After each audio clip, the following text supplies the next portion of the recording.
Ce soir-là, j'étais assis à la table de la cuisine, un stylo à la main, vérifiant mes relevés médicaux et la liste de contrôles préopératoires que le médecin m'avait envoyés par courrier. Mon opération de prothèse de hanche était prévue pour juillet, une date que j'avais attendue pendant un an. L'assurance en couvrirait une partie, mais les 7 000 $ restants étaient bien placés sur un compte épargne dédié que j'avais ouvert spécialement pour ça. L'appel d'Eric est arrivé de nulle part. Maman, on emmène les parents de Madison aux Maldives le mois prochain. Juste une semaine pour se détendre. J'ai cru avoir mal compris. Oh, aux Maldives, a-t-il dit d'un ton décontracté. On vient de réserver les vols à l'hôtel. C'est un de ces endroits tout compris. Plongée avec tuba, soins au spa, tout compris. Les parents de Madison n'ont jamais été à l'étranger, et on veut qu'ils s'amusent vraiment pour une fois. Je n'ai pas pu parler tout de suite. Ma gorge s'est serrée. Tu me dis ça maintenant ? Ai-je demandé en essayant de garder une voix ferme. Ouais, dit-il sans la moindre trace de culpabilité. Tout est confirmé. On veut juste faire une pause. Tu sais, ses parents vieillissent. On ne voulait pas attendre trop longtemps. Et Caleb ? Demandai-je. Oh, papa et toi l'emmènerez. Évidemment, il est toujours collé à toi aussi. Ce n'est pas comme si c'était la première fois. Il l'a dit comme si c'était la chose la plus naturelle du monde. Mais ce qui m'a vraiment glacé le cœur, ce n'était pas leur projet de voyage. C'était la réponse à la question que je lui avais posée juste avant qu'il ne raccroche. Où as-tu trouvé cet argent ? Il y a eu un silence. J'en ai pris un peu sur ta carte de mutuelle. Tu as dit que si jamais j'en avais vraiment besoin, je pourrais l'utiliser. Mon cerveau a explosé dans un cri silencieux. C'était l'argent que j'avais amassé pendant plus d'un an. Je n'ai jamais dit qu'il pourrait servir en cas d'urgence à financer une escapade à la plage sous les palmiers. Cette carte servait à payer l'acompte pour l'opération, l'infirmière de réveil, les factures d'hôpital, pas un acompte pour les vacances. Je n'ai même pas eu le temps de réagir que j'ai entendu des rires à l'autre bout du fil. Des rires clairs et insouciants, comme s'ils imaginaient déjà la brise marine dans leurs cheveux. C'est calmé, maman, a-t-il dit avant de raccrocher. Je suis restée assise, les doigts serrés sur le stylo si fort que mes jointures sont devenues blanches. Frank s'est approché du canapé, les sourcils froncés en voyant mon visage. Que s'est-il passé ? J'ai levé les yeux vers la voix. Ils ont utilisé mon argent pour l'opération pour les Maldes. Il est resté silencieux quelques secondes avant de murmurer. Ils ont perdu la tête.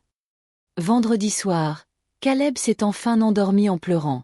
Je l'ai déposé délicatement dans son berceau et l'ai enveloppé d'une couverture. Cécile était encore humide de larmes. Il a marmonné quelque chose d'incohérent dans son sommeil, tandis que je restais plantée là, me sentant comme si j'avais été traînée dans un champ de mine d'épuisement. Mon dos me faisait tellement mal que je ne pouvais pas me tenir droite. Frank s'est accroupi derrière moi, me massant le bas du dos. Même sa voix était épuisée. Ce gamin court comme s'il avait un moteur. Il était debout avant le lever du soleil. J'ai jeté un coup d'œil à l'horloge murale. 22h30. Depuis que j'ai ouvert les yeux à 18h, je ne me suis pas assise plus de quelques minutes. 3 repas, d'innombrables crises de colère, des siestes qui prenaient une éternité à faire, et une montagne de sous-vêtements trempés à laver. Tout ça parce qu'on m'a dit « Tu as de l'expérience ». Mes cheveux semblaient gelés par l'âge. Mes joues étaient si sèches qu'elles commençaient à peler. Je n'avais pas eu le temps d'aller chez le coiffeur depuis des mois. La femme qui me regardait dans le miroir paraissait 10 ans plus âgée que moi en réalité. Alors que je massais mes tempes douloureuses, la porte s'ouvrit. Eric était rentré d'une longue journée de travail. Il changea de chaussures et alla droit sur le canapé sans un mot, alluma la télé. Sa chaîne de sport préférée était diffusée. Une foule acclamait un panier à 3 points comme si de rien n'était. Comme s'il n'avait pas appelé la veille pour me dire qu'il avait puisé dans la carte d'épargne que j'avais mise de côté pour l'opération et la rééducation. Cette carte que j'avais remplie dollar par dollar pendant un an dans un seul but. Payer ma prothèse de hanche pour l'été et tout ce qui allait suivre. Je le fixai un moment. Il était parfaitement détendu, une jambe posée sur la table basse, complètement inconscient de la façon dont je le regardais. « Tu as dîné ?» demandai-je. « Pas encore, maman. Fais-moi juste des nouilles ou quelque chose comme ça, » a-t-il dit sans se retourner, happant toujours. Je n'ai pas répondu.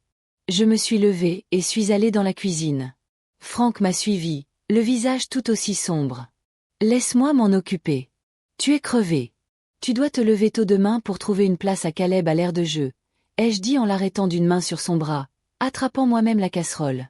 On savait tous les deux ce que l'autre pensait. À ce stade, on n'avait pas besoin de mots. Il y avait beaucoup de colère, mais ce n'était pas le moment de la laisser transparaître. Pas encore. Juste au moment où l'eau commençait à bouillonner, Eric est entré et s'est appuyé contre l'encadrement de la porte. Caleb est toujours en colère. Il vient de s'endormir, ai-je dit sans lever les yeux. Il a hoché la tête comme si on parlait de la météo. On pense l'inscrire à un cours de natation à notre retour. J'ai serré la spatule plus fort. Il parlait encore de l'après-vacances, comme si tout était déjà réglé. Pierre.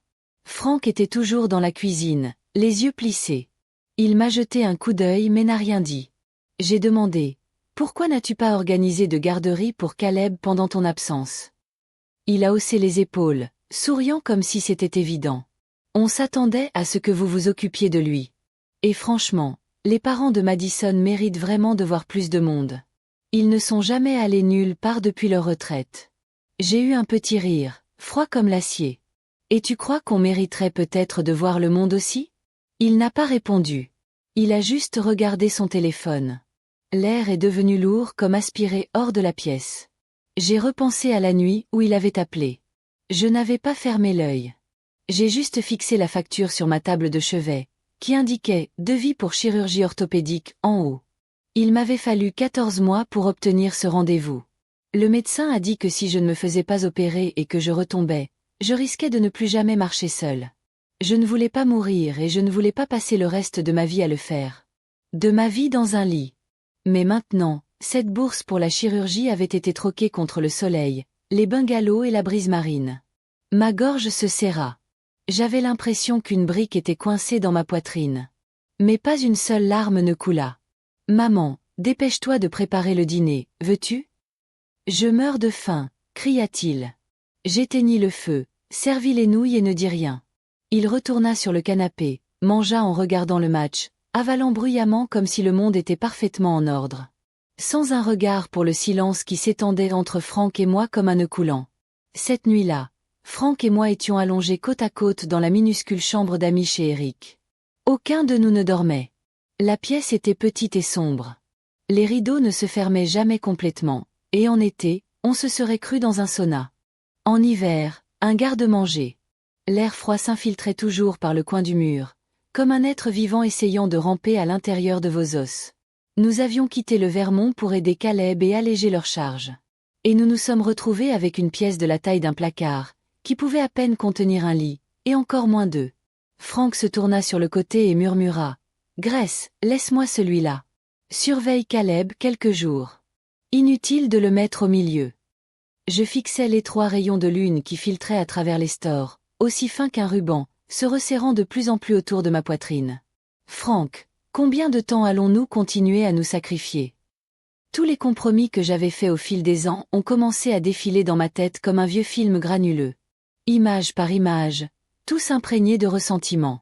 À la naissance de Caleb, j'ai tout laissé tomber dans le Vermont, notre jardin, nos amis, et je suis venue ici avec 2 valises pour aider Madison à se rétablir. Elle avait eu une césarienne et avait mis du temps à guérir. J'ai cuisiné chaque repas avec précision, en me référant au guide postpartum, en comptant chaque calorie, chaque gramme de graisse. Et qu'a-t-elle dit? Graisse, c'est beaucoup trop gras. Ça n'a pas l'air très sain. Avant que je puisse répondre, elle m'a tendu son iPad. Tiens, voici le programme nutritionnel recommandé par mon médecin. Suis-le. J'ai jeté un coup d'œil à la liste. Purée de choux frisés, pain aux graines de lin, mousse de saumon. La moitié des ingrédients dont je n'avais jamais entendu parler. Mais je suis allée acheter tout ce qu'elle m'a demandé, même si cela impliquait de prendre 3 bus pour trouver un magasin qui vendait du yaourt grec sans produits laitiers. Et toujours pas un seul merci. Quand Caleb a eu 1 an, les choses n'ont pas été plus faciles. Elles ont empiré. Elle a dit que je le tenais mal, que cela risquait d'affecter son développement spinal. Elle a dit que je l'habillais trop chaudement, que je lui préparais une ration. Elle a dit que les petits pots que je préparais n'étaient pas assez mixés, qu'ils étaient trop agressifs pour son système digestif. Elle pinaillait chaque détail, chaque pas que je faisais dans cette maison, terminant toujours par « J'ai lu ça comme si j'avais élevé Eric il y a 30 ans par pur hasard. » Et Eric? Il répétait toujours cette phrase que j'avais entendue tellement de fois que je pouvais la réciter dans mon sommeil. Maman Madison veut juste ce qu'il y a de mieux pour le bébé. Tu ne peux pas être plus compréhensive? Compréhensive? Ma pension était quasiment entièrement versée dans leur foyer. Courses, couches, lessive, shampoing pour bébé, tout ce que tu veux. Et Madison, il changeait ses sacs à main de luxe comme une horloge. Sa réserve de produits de beauté débordait du placard de la salle de bain. Chaque flacon affichait un prix à 4 chiffres. Leur prêt immobilier était de $3,600 par mois. Le prêt auto de $700 supplémentaires. Le salaire d'Eric dépassait à peine les $5,000, et Madison en gagnait peut-être 4. Sur le papier, ça n'avait pas l'air mal. Mais entre les prêts, l'enfant et leur obsession pour les voyages à l'étranger, ils étaient toujours à sec. Chaque mois, comme une horloge, le spectacle commençait. Madison soupirait et disait « Maman, les factures s'accumulent vraiment ce mois-ci. » Je ne posais pas une seule question. J'allais juste au tiroir, j'attrapais le livret et je me dirigeais vers la banque. Ça a commencé une fois, puis deux. Finalement, c'est devenu un rituel mensuel, une subvention tacite que je devais verser, comme si nous avions co-signé leur prêt immobilier, comme si nous leur devions quelque chose. Quand Eric a perdu son emploi pendant quelques mois, ils n'ont même pas hésité à nous demander de l'aide. Nous avons pris notre courage à deux mains et avons retiré nos derniers $50,000 de notre compte retraite. Ils n'ont jamais parlé de nous rembourser. Non pas par oubli, mais parce qu'ils ne nous ont jamais vraiment considérés comme des personnes méritant de la gratitude. Le mois dernier, j'ai attrapé une vilaine grippe. J'étais transi de froid. Cette nuit-là, Caleb a pleuré sans arrêt, refusant de dormir. Complètement épuisé, je me suis tourné vers Madison et lui ai dit « Tu peux le prendre ce soir ?» Je ne peux vraiment pas. Elle était affalée, un masque sur le visage, à consulter son téléphone. Elle n'a même pas levé les yeux. Grace, tu peux tenir le coup? J'ai une réunion tôt demain. Je ne serai pas productive si je ne dors pas. Puis elle a ajouté, et puis, Caleb est plus attaché à toi. Je ne peux pas le calmer comme toi. Cette nuit-là, j'étais brûlante de fièvre et j'ai continué à bercer Caleb dans mes bras jusqu'à l'aube. Le lendemain matin, à l'épicerie, j'ai failli m'évanouir devant le rayon des surgelés. Une jeune femme qui passait m'a rattrapé juste à temps. Tous nos sacrifices étaient devenus invisibles. Paramètres par défaut. Et dès que nous nous sommes arrêtés, c'est nous qui étions le problème. Frank a poussé un long soupir à côté de moi, à voix basse. Je sais que ça te ronge, mais Eric est coincé au milieu. Ce n'est pas facile pour lui non plus. J'ai eu un rire sec et je me suis redressée brusquement. Pas facile. Il a 36 ans, pas 3. S'il est toujours coincé au milieu, c'est parce qu'il a choisi. C'est un adulte. Pourquoi ne peut-il pas dire un mot honnête en notre faveur? Frank n'a pas répondu, mais ses yeux ont clignoté. Mi-accord, mi-résignation. J'ai balancé mes jambes par-dessus le bord du lit, enfilant mes pantoufles. Ma voix était calme, ferme. Ils vont au Mald. On rentre, s'assit Frank, surpris. Tu veux dire maintenant? Dis-je en me tournant vers lui. On a notre propre maison. Pourquoi sommes-nous coincés ici à avaler ces conneries? Cette maison est la leur. On n'est que des invités. Caleb et leur enfant. On ne fait que les aider. S'ils ont clairement fait comprendre qu'ils s'en fichaient, alors on n'est plus obligé. Frank resta silencieux un instant. Puis il prit une grande inspiration et hocha la tête avec force. Tu as raison. Il est temps. Mon Dieu. J'ai presque oublié à quoi ressemble notre pommier dans le jardin. Dès que nous avons pris cette décision, je me suis sentie plus légère, comme si un interrupteur s'était enclenché. Une vengeance calme, presque joyeuse, montait en moi. On n'avait pas besoin de crier. On n'avait pas besoin de se disputer. Pourquoi continuerions-nous à nous plier à leur égoïsme? Pourquoi nos vies devraient-elles graviter autour de leur petit univers? J'ai même commencé à me demander quand Madison a réalisé qu'on était parti. Son visage serein finirait-il par craquer? Le lendemain matin, je me suis réveillée à 5 heures. La maison dehors, le ciel était toujours sombre. Le seul bruit était la respiration douce de Caleb. La porte de la chambre d'Eric et Madison était fermée. Si leur routine tenait, ils ne se réveilleraient pas avant 8 heures au moins. Le petit déjeuner, bien sûr, était toujours à moi. Personne ne demandait jamais. Personne ne remerciait jamais. Debout devant le miroir de la salle de bain, je me suis penchée pour observer mon visage. Fatiguée, pâle, les ridules autour de mes yeux profondément gravés comme des gravures. J'en avais assez de cette vie. Je suis retournée dans la chambre et j'ai attrapé mon téléphone. Franck s'est penché. Quel jour devrions-nous partir? A-t-il murmuré. J'ai baissé la voix pour parler de la veille de leur départ. Le 28 avril. Offrons-leur un vrai moment de bonheur à la maison. Franck a laissé échapper un rire franc. De grandes dents jaunies par des années de cigarettes, mais je ne l'avais pas vu aussi heureux depuis des lustres. Parfait. Allons-y. En appuyant sur le bouton de confirmation sur l'écran de réservation, j'ai senti quelque chose se fissurer en moi. Toutes ces années passées à ravaler ma voix dans cette maison. C'était comme chaque pierre. Est tombée au sol. Les jours suivants, je me suis occupée de tout comme d'habitude. Cuisine, lessive, rituel du coucher. Mais à l'intérieur, chaque tâche s'écoulait comme un compte à rebours. Eric et Madison, quant à eux, étaient absorbés par leurs préparatifs de vacances. Vêtements anti-UV flambant neufs, matériel de snorkeling, et même des cartes des meilleurs spots de plongée des Maldives.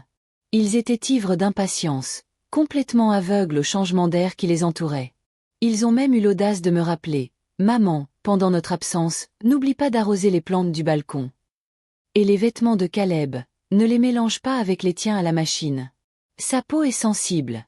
Utilise cette lessive bio pour bébé, d'accord? J'ai souri et hoché la tête, tout en pensant « J'ai hâte de voir vos têtes quand vous entrerez dans une maison vide. » Tôt le matin du 28 avril, nous avons discrètement déposé nos sacs près de la porte. Caleb dormait encore profondément. Nous ne l'avons pas réveillé. J'ai jeté un dernier coup d'œil à la cuisine, au salon, au balcon. Chaque recoin que j'avais nettoyé, cuisiné, portait un bébé en pleurs. C'était comme un adieu silencieux à des années de labeur silencieux. Nous n'avons rien dit à personne. Pas de mots, pas de revoir. Nous sommes simplement sortis. Le taxi attendait au coin de la rue. Le chauffeur a aidé à charger nos bagages dans le coffre. Franck m'a tapoté doucement l'épaule. J'ai hoché la tête, fermé la portière et poussé un long soupir. Alors que le train rouillait vers le sud, la silhouette de la ville s'estompait au loin par la fenêtre. J'ai ressenti quelque chose que je n'avais pas ressenti depuis des années. Un soulagement. Pas celui qu'on éprouve en fuyant. Celui qu'on éprouve quand on cesse enfin de vivre la vie de quelqu'un d'autre. Dans l'après-midi, nous sommes arrivés à la maison. L'air sentait la terre, l'herbe et les cerisiers en fleurs qui commençaient à bourgeonner. C'était le genre d'air qu'on ne respire pas en ville, pur, sauvage, libre. Le portail rouillé s'est ouvert en grinçant. Tout était comme nous l'avions laissé 3 ans plus tôt, calme et familier. Le pommier du jardin était toujours là, ses branches encore plus fournies. Il y avait des mauvaises herbes le long de la clôture et le carillon avant sur la fenêtre de la cuisine était couvert de poussière. Mais, debout là, mes yeux me piquaient d'émotion. Nous avons posé nos sacs. Franck a pris ses outils. J'ai pris un seau. Il est allé réparer la clôture du jardin. J'ai commencé à frotter les rebords de fenêtres. Nous travaillions en fredonnant, plus légers que nous ne l'avions été depuis des années. Le soleil inondait le parquet de notre ancienne maison, emportant un parfum de foin et de fleurs d'hibiscus. Il ne fallut pas longtemps avant qu'une voix familière nous appelle de l'extérieur du jardin. Oh mon Dieu, Grace et Franck sont enfin rentrés. Je me suis retournée et j'ai vu notre voisine, Betty Dawson, tenant un panier de tomates et de carottes au bras. Tout le quartier parle de toi aussi. Elle a ri. J'ai failli courir dès que j'ai entendu. Le vieux Zed, le voisin, a passé la tête par-dessus la clôture et a dit qu'il apporterait des cornichons plus tard. En moins d'une heure, de vieux amis frappaient à la porte, les uns après les autres. Tous souriants, tous nous ont accueillis comme une famille. Quelqu'un a apporté une citrouille. Un autre est venu avec des cupcakes. L'un d'eux nous a invités à boire un verre ce soir-là. Bienvenue à la maison, Grace. C'était la maison. Pas de téléphone qui sonnait sans arrêt. Pas de belle-fille qui surveillait mes moindres faits et gestes dans la cuisine. Pas de petit-fils qui pleurait grand-mère à 2 heures du matin. L'air était libre. Les jours nous appartiennent à nouveau. Je me tenais sur le pas de la porte, contemplant le carré vide du jardin, le planifiant déjà dans ma tête. Des roses, des concombres, mon persil plat préféré. Mais ce moment n'a duré qu'une journée. L'après-midi suivant, alors que j'allais retourner la terre dans le jardin, mon téléphone laissé sur la table du salon s'est mis à vibrer comme un fou. Le bourdonnement était si intense qu'on aurait dit une alarme. Je suis entrée, et j'ai vu le nom de Madison s'allumer sur l'écran. J'ai inspiré lentement et appuyé sur « Répondre ». Grace, qu'est-ce que c'est que ce bordel? A-t-elle crié, sa voix si perçante que j'ai eu les tympans en râle. Même Frank, qui coupait du bois dans le jardin, s'est arrêté et s'est tourné vers la maison. Tu t'es vraiment enfui sans un mot? As-tu le sang des responsabilités? Qu'est-ce qu'on est censé faire pour Caleb? Nos vols demain midi. Les Maldes, tout est réservé. Vol, excursion. Est-ce que tu comprends seulement ce que ça nous coûte? Tu dois revenir. Non. Vas-tu vraiment gâcher tout notre voyage? Ces questions ont fusé comme des balles, à un rythme effréné, sans même me laisser répondre. Je suis restée là, les yeux fixés sur le pommier, baignée de soleil par la fenêtre. Mon pouls était stable, et lorsqu'elle a enfin pris une pause pour respirer, j'ai parlé. Ma voix était froide, mesurée. Madison, ai-je besoin de ta permission pour rentrer chez moi? Caleb est ton enfant, pas le nôtre. Nous ne sommes pas tes nounous à temps plein. Nous ne sommes pas tes domestiques. L'autre bout du fil resta silencieux quelques secondes, puis explosa de nouveau, plus fort et plus frénétique. Tu es à la retraite. Tu ne travailles même pas. Qu'y a-t-il de si difficile à aider son propre petit-fils? C'est toi qui as dit vouloir être là, et maintenant tu t'en vas. Tu as aussi accepté de m'aider pour le prêt immobilier. Ne fais pas comme si de rien n'était. Mes mains tremblaient de rage. D'accord? Était-ce comme ça qu'elle appelait ces nuits où elle sanglotait, nous suppliant de rester, disant qu'elle ne pouvait pas se débrouiller seule? Qu'elle sombrait dans la dépression? Était-ce comme ça qu'elle appelait ça quand elle me prenait les mains et me disait que si je restais, elle me traiterait comme sa propre mère? Tout ça. Une mise en scène. J'ai ravalé ma fureur, puis j'ai prononcé chaque mot lentement, clairement. Madison, ne réécris pas l'histoire. On avait dit qu'on t'aiderait quand tu étais en difficulté. On n'a jamais dit qu'on rembourserait ta maison à vie. Tu as choisi de partir en vacances. C'est ta liberté. Mais si tu n'as pas prévu la garde de ton enfant, c'est ton problème. Et non, on ne reviendra pas. C'est notre maison et on reste. Il y eut un silence de son côté. Puis une explosion. Grace Whitman, attends un peu. Si tu ne reviens pas, on t'enverra Caleb. Tu détruis notre mariage. Tu détruis nos vies. Je demande à Eric de t'appeler tout de suite. Tu vas le regretter. Et là-dessus, elle raccrocha brutalement. Je restais là, le téléphone toujours à la main, la paume moite de sueur. Frank s'approcha, de la sueur collée à ses mains. Il me tapota doucement l'épaule et me parla doucement, presque dans un murmure. Grace, ne te laisse pas abattre. Ça n'en vaut pas la peine. J'eus un sourire las et secouai la tête. Je vais bien. Je n'aurais jamais cru qu'elle pouvait être aussi dure. Il y a des gens, plus on donne, plus ils prennent. Ils ne s'arrêtent que lorsqu'ils vous ont acculé au pied du mur, et c'est seulement à ce moment-là qu'ils réalisent que vous avez du mordant. Effectivement, moins de 5 minutes se sont écoulées avant que le téléphone ne vibre à nouveau. Le nom d'Eric n'a pas brillé sur l'écran, brillant et aveuglant. Ma poitrine s'est serrée comme si quelque chose était tombé dessus.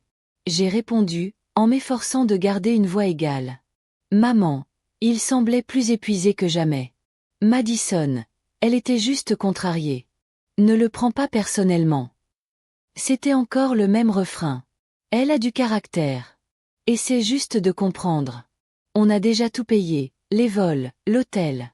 Annuler maintenant serait une énorme perte. Tu ne peux pas juste nous aider et garder Caleb quelques jours? Juste une semaine. On sera de retour avant que tu ne t'en rendes compte. Sa façon de le dire comme si c'était une évidence m'a glacé le sang. T'aider? J'ai finalement parlé. Ma voix était calme mais tranchante. Eric, de ton mariage à la naissance de Caleb, on ne t'a pas aidé? On a puisé dans notre retraite pour payer ton prêt immobilier, ton lait maternisé, ta période de chômage. Et toi? T'es-tu déjà souvenu que ta femme nous traite comme quoi? Des aides-soignantes? Un distributeur automatique personnel. Elle me donne des ordres en cuisine comme si j'étais son assistante. Elle saccage les repas que je cuisine sous mes yeux. Elle ne fait même pas semblant de sourire. Et toi? Où étais-tu? Elle fouille dans les articles pour bébé que j'achète et les trouve démodés ou pas assez bio. Où étais-tu alors? Eric, tu n'es pas un enfant. Tu es un père, un mari. Tu comptes vraiment passer ta vie à nettoyer après elle? L'autre bout du fil se tut. 30 secondes passèrent avant qu'il ne reprenne la parole, à peine audible. Maman, je sais que tu as fait beaucoup pour nous. Vraiment? Mais Madison, elle a toujours été comme ça. Ses parents l'ont gâtée. Tu le sais bien. Elle ne veut pas faire de mal. Elle parle juste brutalement. Tu pourrais juste laisser tomber. On est une famille. Pourquoi dire des choses qu'on ne peut pas revenir en arrière? Quant à l'hypothèque, on verra ça à notre retour. Mais ne sois pas fâché. Reviens, d'accord? À cet instant, la dernière lueur d'espoir en moi s'est enfin éteinte. Laisse tomber. Je l'avais laissé tomber tant de fois que j'étais déjà en cendres. Eric, ai-je dit d'une voix calme et froide comme la glace sur un étang. J'ai passé ma vie à ravaler des choses pour la paix. J'ai porté cette famille plus longtemps que tu ne le penses, et le temps qu'il me reste m'appartient maintenant. Profite bien de ton voyage aux Maldives. Caleb est ton fils. Trouve-le. L'hypothèque, c'est ta responsabilité, pas la nôtre. Je suis fatigué. Je vais me reposer. J'ai raccroché avant qu'il puisse répondre. Le plus souvent, le point de rupture entre une belle-mère et sa belle-fille n'est pas causé par une guerre ouverte. Il est causé par l'homme qui se tient entre elles, toujours silencieux, toujours neutre, toujours absent. La lâcheté d'Éric, son refus d'intervenir, avait jeté de l'huile sur le feu chez nous. C'est là que j'ai compris que je ne pouvais plus compter sur lui. À peine 2 minutes plus tard, mon téléphone a explosé à nouveau. Message après message, notification après notification. Le nom de Madison est apparu comme une éruption cutanée à l'écran. Messages vocaux, SMS, tous plus nauséabonds les uns que les autres. Grace Whitman, comment as-tu pu être aussi cruelle? Essaies-tu de gâcher notre voyage exprès? Si tu ne reviens pas aujourd'hui, je dépose Caleb devant ta porte demain. On verra si tu ouvres. Tu m'avais promis de m'aider à payer l'hypothèque. Ne fais pas l'idiot maintenant. Ça ne marchera pas. Lire ces mots m'a retourné l'estomac, pourtant. Le sentiment d'avoir droit à quelque chose, les menaces. C'était la même femme à qui j'avais donné de la soupe à la petite cuillère pendant qu'elle pleurait sur mes genoux. Celle qui m'avait dit qu'elle me traiterait comme sa propre mère si je restais. C'était la femme que mon fils avait choisie, jurant qu'elle était son avenir, son bonheur. J'ai mis le téléphone en mode silencieux et je l'ai jeté sur le canapé comme si c'était du poison. Loin des yeux, loin du cœur. Pour le dîner, on a fait simple. J'ai préparé des raviolis polonais, ma spécialité. Ils étaient parfaits, tendres avec un peu de mordant, mais chaque bouchée me donnait l'impression de mâcher du bois. Cette nuit-là, je me suis allongée dans notre vieux lit en bois. Le matelas s'affaissait au milieu et le cadre craquait contre mon dos. Je n'arrivais pas à dormir. Il n'y avait pas la lueur de la ville dehors, juste la lumière des étoiles qui filtrait par les fissures.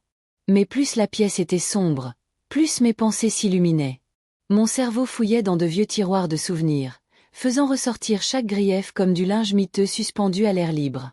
Caleb n'avait que 2 mois lorsqu'une amie d'université de Madison est venue me rendre visite. Je le promenais doucement dans le salon, le berçant pour qu'il s'endorme. Elle a froncé les sourcils et m'a dit « Grace, ce n'est pas la bonne façon de le tenir. Des études disent que cela pourrait affecter sa colonne vertébrale. » Elle n'a pas élevé la voix, mais la pièce était silencieuse. On aurait dit une réprimande. Son amie a esquissé un petit sourire gêné et je suis restée plantée là, avec l'impression qu'on m'avait renversé un seau d'eau dessus. J'avais élevé mon propre enfant. Maintenant, on me faisait la morale devant des inconnus sur la façon de tenir mon petit-fils. Je n'ai pas dit un mot, j'ai juste changé de prise. Mais à partir de ce jour, j'ai tenu Caleb différemment, hésitante, sur la défensive, de peur qu'elle ne me réprimande. Et puis il y a eu mon anniversaire. Je voulais faire simple. J'ai acheté du bœuf aux champignons, j'ai planifié quelques-uns de mes meilleurs plats. Franck a même acheté une bouteille de mon vin préféré en ville. Madison est entrée, a humé l'air et a froncé le nez. Grace, c'est tellement gras. Je t'avais dit qu'on mangeait sainement maintenant. Moins d'huile, moins de sel. Elle a sorti son téléphone et a commandé à emporter, une salade, du blanc de poulet grillé. Franck et moi nous sommes assis à table pendant qu'elle parcourait les menus et mâchait. Le repas que j'avais préparé est resté intact. Mon anniversaire s'est réduit à des roulements d'yeux et à une commande à livrer. Chacun de ces souvenirs, chaque blessure, était comme un couteau caché sous la couverture. On ne les sentait pas le jour, mais la nuit, quand on se retournait, ils nous piquaient en plein dans les côtes. Je me disais, sois patiente. Fais-le pour la famille, pour ton fils. Mais j'ai appris que la patience n'est pas un remède. C'est un poison lent. Plus on avale, plus on devient invisible. Je pensais maintenir la famille unie. En réalité, je ne faisais que nourrir une bête qui ne faisait que grandir. Non, je n'avais plus de limites à franchir. Plus de limites à céder. Le lendemain, Madison changea de tactique. Comme je ne répondais ni à ses appels ni à ses SMS, elle m'envoya sa mère, Linda Ellis.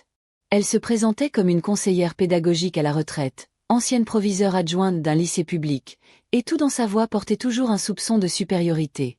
Alors, quand mon téléphone s'est allumé avec son nom, je ne m'attendais pas à une conversation. Je m'attendais à une performance, une campagne de pression soigneusement calibrée, déguisée en discussion familiale. Quand j'ai décroché, sa voix était plus douce que celle de Madison. Mais ce ton suffisant, comme celui d'une directrice convaincue de sa propre supériorité morale, transparaissait clairement. « Salut, Grace.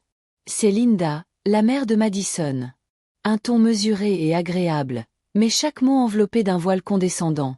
Je sais que la situation est devenue un peu tendue, mais nous, les aînés, eh bien, nous devons être compréhensifs avec les jeunes, n'est-ce pas? Eric et Madison sont très stressés, et un court voyage comme celui-ci pourrait vraiment améliorer leur relation. Vous savez, leur donner le temps de se reconnecter.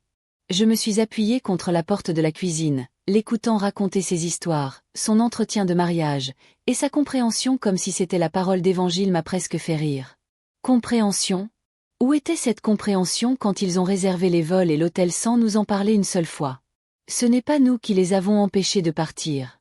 Avons-nous déchiré leur passeport? Fermé leur bagage à clé? Linda, ai-je dit d'un ton égal.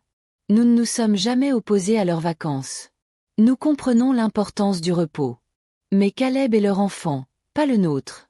C'est leur responsabilité de s'occuper de lui, pas la nôtre. Et franchement, utiliser mon argent pour financer leur voyage n'était pas acceptable. Il y eut un moment de silence. Elle ne s'attendait visiblement pas à ce que j'intervienne aussi directement. Eh bien, c'est peut-être vrai techniquement, dit-elle d'une voix crispée. Mais Caleb est encore si jeune. On ne peut pas le laisser seul. Vous êtes les grands-parents. Vous ne pouvez tout de même pas rester les bras croisés et le laisser sans surveillance. Et puis, Grace, vous êtes tous les deux à la retraite. Vous avez le temps. Aidez un peu. N'est-ce pas ça, soutenir la génération future? Madison a grandi dans l'aisance. Oui, elle n'a pas l'habitude des difficultés. Élever un enfant est un territoire inconnu pour elle. J'ai failli éclater de rire. Elle n'a pas l'habitude des difficultés. D'après la demande d'aide à la garde d'enfants qu'elle a déposée, vous êtes inscrite comme co-tutrice, ce qui autorise le gouvernement à verser une partie des prestations sur le compte de Caleb Whitman, désormais officiellement enregistré à votre nom également. Je me tenais au milieu de la cuisine, le téléphone tremblant dans ma main. C'est mon nom. Elle a falsifié un accord de tutelle et déposé une demande d'aide sociale à l'enfance sous mon identité. Après que je lui ai clairement fait comprendre que j'en avais terminé, elle a encore eu l'audace de m'entraîner dans cette histoire. Je n'ai jamais signé de document de tutelle, ai-je dit en ignorant chaque mot. Je ne l'ai jamais autorisée non plus à déposer quoi que ce soit en mon nom. Je veux que vous geliez immédiatement tous les comptes liés à cette demande et que vous m'envoyiez par courriel des copies de tous les documents qu'elle a soumis. Je ferai appel à un avocat. Oui, madame. La femme a répondu rapidement. Nous allons commencer la procédure immédiatement. J'ai raccroché, le pouls battant contre mes côtes, non pas de peur, mais de fureur. Ce n'était plus seulement un conflit familial. C'était une usurpation d'identité, une fraude. Elle n'avait pas seulement franchi la ligne. Elle l'avait enflammée et avait dansé sur les cendres. Que étais-je censé être? Une grand-mère à vie, sans issue. Sans voix, sans issue, juste exploitée en silence jusqu'à ma mort. J'ai ouvert mon ordinateur portable et trouvé l'adresse email que David m'avait donnée à Noël dernier. Le neveu d'un ami d'université de Franck, aujourd'hui conseiller juridique au Bureau des affaires publiques de l'État. Tout en enregistrant un mémo vocal résumant l'appel, j'ai tapé l'objet de mon email. Objet, demande de révision juridique, abus d'identité et fraude aux prestations sociales. Moins d'une heure plus tard, David m'a rappelé. Grace, si c'est exact, cela relève de la fraude à la sécurité sociale. Vous allez devoir commencer à rassembler les documents. Je vais prévenir quelqu'un de l'aide juridique. Prévoyez-vous de porter plainte? Je me suis assise à la table à manger, où j'avais déjà disposé une pile bien ordonnée de documents. Le retrait du cosignataire du prêt immobilier, la révocation des paiements de soins de santé, le gel du fonds de retraite. Chacun préparé pour le jour où elle oublierait que j'étais un être humain, pas un portefeuille sur pattes. Ce n'est pas moi qui ai commencé, David, dis-je froidement. Elle m'a juste traité comme si j'étais déjà morte. Après l'appel, je me suis connectée à mon compte de réseau social.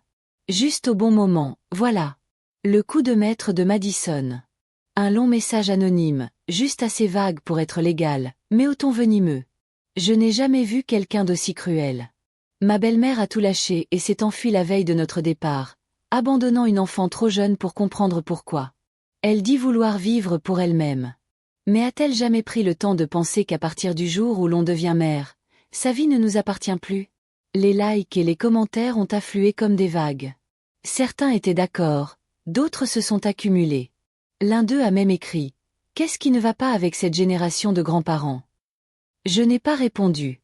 J'ai simplement pris des captures d'écran et les ai toutes transmises à David. Chaîne de preuves intacte. Vers 16 heures, Franck est rentré de la ville, le visage indéchiffrable. Carla, à l'épicerie, m'a dit « Le message de ta belle-fille est partout sur les groupes locaux. Elle insinue que tu as volé le fonds fiduciaire de Caleb. Elle dit que tu t'es enfui et que tu les as laissés en plan. » J'ai souri. « Allez, viens, tu vas me chercher. Elle peut me traiter de sans-cœur tant qu'elle veut, ai-je dit. Mais elle va bientôt le découvrir. La loi est encore plus impitoyable que moi. » J'ai pris mon téléphone et j'ai appelé Eric. Cette fois, je ne l'ai pas attendu. « Eric, dis à ta femme de supprimer tous les messages qu'elle a postés sur moi. Qu'elle contacte les services sociaux et retire officiellement sa demande frauduleuse. Et qu'elle coopère à l'enquête. Si elle ne le fait pas, je porterai plainte contre Madison Ellis pour usurpation d'identité et fraude à la sécurité sociale. Elle a utilisé mon nom. That alone is ground for prosecution. On the other end, nothing bubris. Then finally, his voice brittled low. Mom, do you really have to do this? She left me no choice, he said. And you helped her walk off that cliff. He warned you. You don't push a mother to the edge and expect her to stay your servant. You don't have to love me, but you will stop using me. And he hung up before he could say another word. The next day, he received an email from David. Case accepted. Madison would be served a formal notice of investigation within 30 days. If the allegation proved true, she'd face a fine between $5,000 and $10,000, plus a 5 years on her public credit record. Late that afternoon, Frank got word from Madison's sister. She's been placed on official leave, she told him. The company cited identity theft and fraud allegation. They asked her not to show up at HQ for a time being. He nodded, said nothing. She claimed that lady all by herself. She should be grateful he didn't take it out from under her and let her land face first. Around 3 heures, the Social Security Office called again. MS Whitman, we've reached a preliminary conclusion regarding the falsified guardianship claim you reported. A formal hearing will be scheduled. If the other party refuses to comply, the matter will be handed over to the state prosecutor's office. Thank you for letting me know, he said calmly. If I'm needed in court, I'll be there. And in that moment, he knew he'd won. At exactly 8 heures du soir, Eric called. Et puis mon speaker, made sur Frank was there to hear everything. He sounded like a schoolboy caught cheating on exam. Mom, Madison has lost it. She dropped Caleb off at my office today. She said, didn't your parents say the kid's your responsibility now? Then you raise him. She turned off her phone. He don't know where she is. He was wondering if maybe just for a few days, you could take Caleb. He cut him off before he could get any further. Eric, let's get something straight. Caleb is your son. He did not adopt him. He posed. Mom, just distance. He really have no other option. You should have took off that when she slammed the door and walked out. He said coldly. Eric, the day he cancelled your secondary card, he made a decision. Your mess is no longer my concern. You chose this marriage. You chose this life. You carry it. Ash's voice started to rise, tinged with desperation. Mais maman, c'est ton petit-fils. Je sais, ai-je dit d'un ton posé. C'est exactement pour ça que tu dois être son père. Pas moi. Je ne suis pas un saint. Je ne suis pas ton plan B. Plus maintenant. À partir de ce soir, je ne répondrai plus aux appels commençant par « Tu peux m'aider ?» Quelle que soit la tempête que vous avez provoquée, je ne me ferai plus surprendre à tenir le parapluie. J'ai marqué une pause, j'ai pris le temps de réfléchir, puis j'ai dit « Calme-toi, fin de non-recevoir. Tu veux être un mari ? Arrête de jouer les fils à maman. Et si tu n'y arrives pas, ne t'attends pas à ce que je continue à être ta mère. » Puis j'ai raccroché. Plus de place pour les larmes. Plus de place pour les excuses. Plus d'oxygène pour la culpabilité. J'ai ouvert ma liste de contacts et supprimé le numéro d'Eric, puis celui de Madison, puis celui de Linda. J'ai bloqué tous les comptes qu'ils avaient utilisés pour me joindre. Je suis allé dans les paramètres et j'ai activé « Ne pas déranger » en permanence. Ce fut la dernière fois que j'ai mis en pause leur chaos. Désormais, s'ils crient, je ferme la porte. S'ils tombent, je ne les rattrape pas. S'ils se brisent, je les observe. Pas de commentaires, pas d'intervention, pas de bouée de sauvetage.